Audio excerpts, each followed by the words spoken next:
సంగ్రామ భేరి, గ్రామాల్లో ఎలక్షన్స్ కాబట్టి గ్రామ భేరి అంటున్నారు, దాన్ని సంగ్రామ భేరిగా రాసిరు ఈనాడులో ఈ వార్త. స్థానిక ఎన్నికలకు మోగిన నగారా, అక్టోబర్ 9వ తేదీన నోటిఫికేషన్, 2 విడతల్లో ఎంపీటీసీ జెడ్పీటీసీ ఎన్నికలు, పంచాయతీలకైతే 3 విడతల్లో ఎలక్షన్, నవంబర్ 11 వరకు కొనసాగబోతున్న ప్రక్రియ, షెడ్యూల్ విడుదల, అమల్లోకి వచ్చిన కోడ్.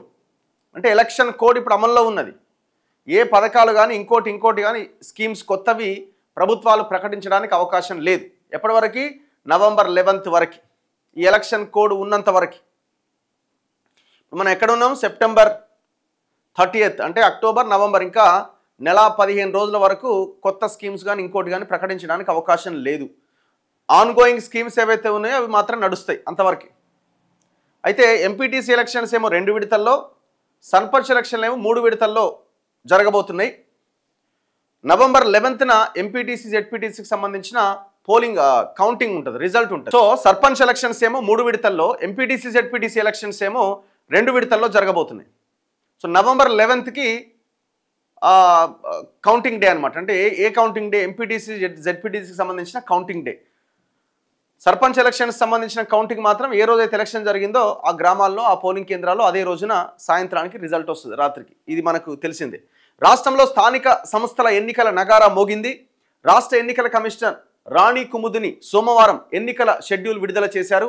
తొలుత ఎంపీటీసీ జెడ్పీటీసీ స్థానాలకు, ఆ తర్వాత సర్పంచ్, వార్డు సభ్యుల స్థానాలకు ఎన్నికలు జరుపుతామని, 5 దశల్లో జరిగే ఎన్నికల ప్రక్రియ అక్టోబర్ 9న ప్రారంభమై నవంబర్ 11వ తేదీన ముగుస్తుందని తెలిపారు. October 9 notification, November 11 MPTC ZPTC results. On before sarpanch ఎలక్షన్లు, వాటి రిజల్ట్స్. సో కాబట్టి 9కి స్టార్ట్ అవుతుంది, నవంబర్ 11కి క్లోజ్ అవుతుంది. 2 విడతల్లో జరిగే ఎంపీటీసీ జెడ్పీటీసీ ఎన్నికలకు, వచ్చే నెల 9న 3 విడతల్లో జరిగే సర్పంచ్, వార్డు స్థానాల ఎన్నికలకు 17వ తేదీన నోటిఫికేషన్ విడుదల చేస్తామన్నారు. సోమవారం హైదరాబాద్లోని తమ కార్యాలయంలో నిర్వహించిన విలేకరుల సమావేశంలో వివరాలు వెల్లడించారు. ఓటర్ల జాబితాలు, పోలింగ్ కేంద్రాలు, బ్యాలెట్ బాక్సులు, సిబ్బంది వివరాలతో పాటు రిజర్వేషన్ల ప్రక్రియకు సంబంధించిన అన్ని అంశాలని నిన్న ప్రెస్ మీట్లో వివరించడం జరిగింది. ఒకసారి చూడండి లెక్క ఎట్లుందో. ఎంపీటీసీ స్థానాలు మొత్తం 5,749 స్థానాలు ఉన్నాయి. గ్రామ పంచాయతీలు 12,733 స్థానాలు ఉన్నాయి. అంటే తాండాలు, గ్రామ పంచాయతీలు అని చిన్న విలేజెస్ కూడా గ్రామ పంచాయతీల కింద మారినాయి. ఆ లెక్క 12,733. ఎంపీటీసీలు మాత్రం 5,749. అంటే కొన్ని చిన్న గ్రామాలు అన్నీ కలిపి ఒక స్థానం కింద తీసుకుంటారు. ఇట్లా 5,749 ఎంపీటీసీ స్థానాలు అయినాయి. మున్సిపాలిటీల్లో విలీనమైనవి, కొన్ని కార్పొరేషన్స్లో విలీనమైనవి. సో ఇవన్నీ పోను మిగిలిన ఎంపీటీసీలు 5,749. ఇక జెడ్పీటీసీ స్థానాల విషయానికి వస్తే ప్రతి మండలానికి ఒక జెడ్పీటీసీ, 565 జెడ్పీటీసీ స్థానాలు ఉన్నాయి, 565. ఇక గ్రామ పంచాయతీలు 12,733 అయితే, వార్డులు ప్రతి గ్రామానికి 6-7 వార్డులు ఉంటాయి కదా, ఆ వార్డుల సంఖ్య 1,12,288. ఇది వార్డుల సంఖ్య. ఫస్ట్ ఫేజ్ పోలింగ్ అక్టోబర్ 23, లెక్కింపు నవంబర్ 11. ఓకే, ఫస్ట్ ఫేజ్ ఇది. 2వ విడత పోలింగ్ అక్టోబర్ 27, నవంబర్ 11. లెక్కింపు ఆ రోజు ఉంటుంది. ఇక ఇది ఫస్ట్ ఫేజ్, సెకండ్ ఫేజ్ ఏమి, ఇది ఎంపీటీసీ జెడ్పీటీసీకి సంబంధించి 2 విడతలు కదా. అక్టోబర్ 23న ఫస్ట్ ఫేజు, అక్టోబర్ 27న సెకండ్ ఫేజు. అన్నింటి results, MPTC ZPTC results November 11న వస్తాయి. గ్రామ పంచాయతీ చూసుకుంటే అక్టోబర్ 31న, నవంబర్ 4న, నవంబర్ 8న. ఇవి గ్రామ పంచాయతీ, వార్డు అండ్ సర్పంచ్లకు సంబంధించిన పోలింగ్. అదే రోజు రిజల్ట్ ఉంటుంది, మనకు తెలిసిందే. సో ఇట్లా ఈ ఎలక్షన్ షెడ్యూల్ విడుదలైంది. అక్టోబర్ 7వ తేదీన నోటిఫికేషన్ విడుదల కాబోతున్నది. అయితే అందరి డౌట్ ఒకటే, ఈ అక్టోబర్ 8 అంటున్నారు, అక్టోబర్ 8 అంటున్నారు ఏంటి అంటే, ఎస్, అక్టోబర్ 8ననే అసలైన జడ్జిమెంట్ డే. ఆ రోజున తేలుతుంది, అంటే దాదాపుగా తేలిపోతుంది. ఒకవేళ వాయిదా వేస్తే చెప్పలేం కోర్టు, కానీ దాదాపుగా ఆ రోజున తేల్చే అవకాశాలు కనబడుతున్నాయి. ఎలక్షన్లు ముందుకు పోతాయా లేకపోతే కేసు సుప్రీంకోర్టు దాకా పోతుందా, ఆ రోజున తేలే అవకాశం ఉంది. అక్టోబర్ 8న ఏంది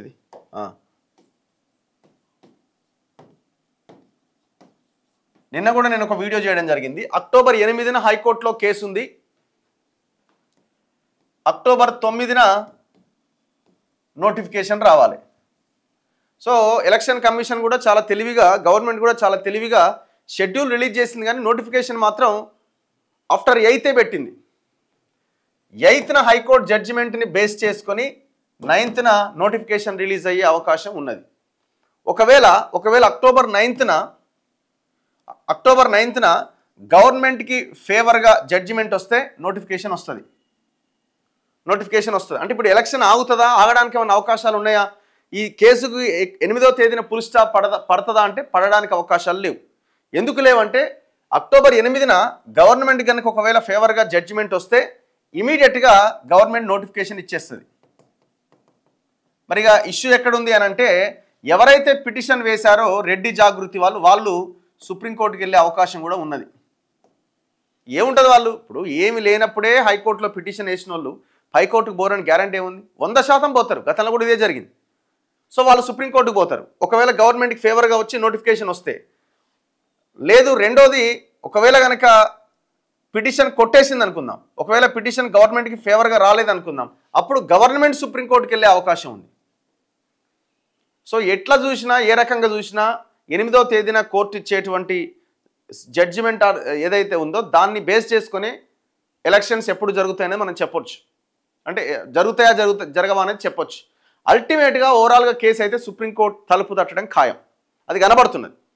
మరి సుప్రీంకోర్టు ఏం చేస్తుందో, సుప్రీంకోర్టు దాకా కేసు పోయినప్పుడు హైకోర్టులో విచారణలో కూడా ప్రధానంగా తెర మీదకి వచ్చే అంశం ఏంటంటే 50% అనే సీలింగ్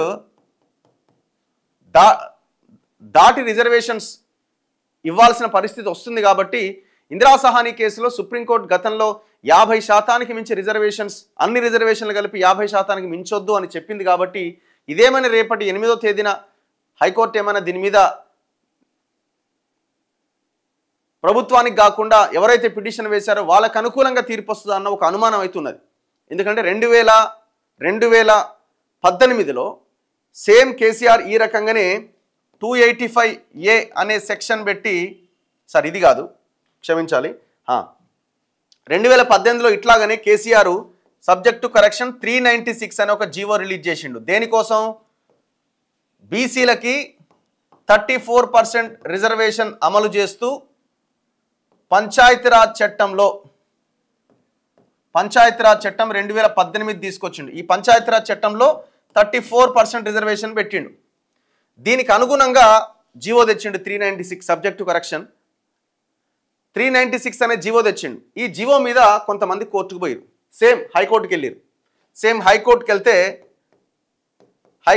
హైకోర్టు ఎవరైతే వాళ్ళ పిటిషన్ వేసిన వాళ్ళకి అనుకూలంగా తీర్పిచ్చింది. గవర్నమెంట్కి వ్యతిరేకంగా ఈ రిజర్వేషన్ అమలు అవ్వడానికి వీలు లేదన్నది. ఎందుకు అనంటే 50% క్రాస్ అవుతున్నారని. మరి ఇవాళ హైకోర్టు ఏం చెప్పబోతున్నది? కాకపోతే అప్పుడు కులగణన, ఎంపెరికల్ డేటా ఇదంతా లేదు, కానీ దాన్ని ఏమైనా ఈ కోర్టు పరిగణలోకి తీసుకుంటుందా? సో ఆనాడు హైకోర్టు దీన్ని కొట్టేసింది. కొట్టేయడంతో కేసీఆర్ ఏం చేసిండు? కొట్టేయడంతో కేసీఆర్ సుప్రీంకోర్టుకి వెళ్ళిండు. ఇమీడియట్గా సుప్రీంకోర్టుకి వెళ్తే సుప్రీంకోర్టు చాలా సీరియస్గా మీరు పిటిషన్ కనుక విత్డ్రా చేసుకోకపోతే ఉన్న రిజర్వేషన్స్ కూడా ఎత్తేస్తామని చెప్పింది. వాళ్ళు పిటిషన్ విత్డ్రా చేసుకొని బయటకు వచ్చారు.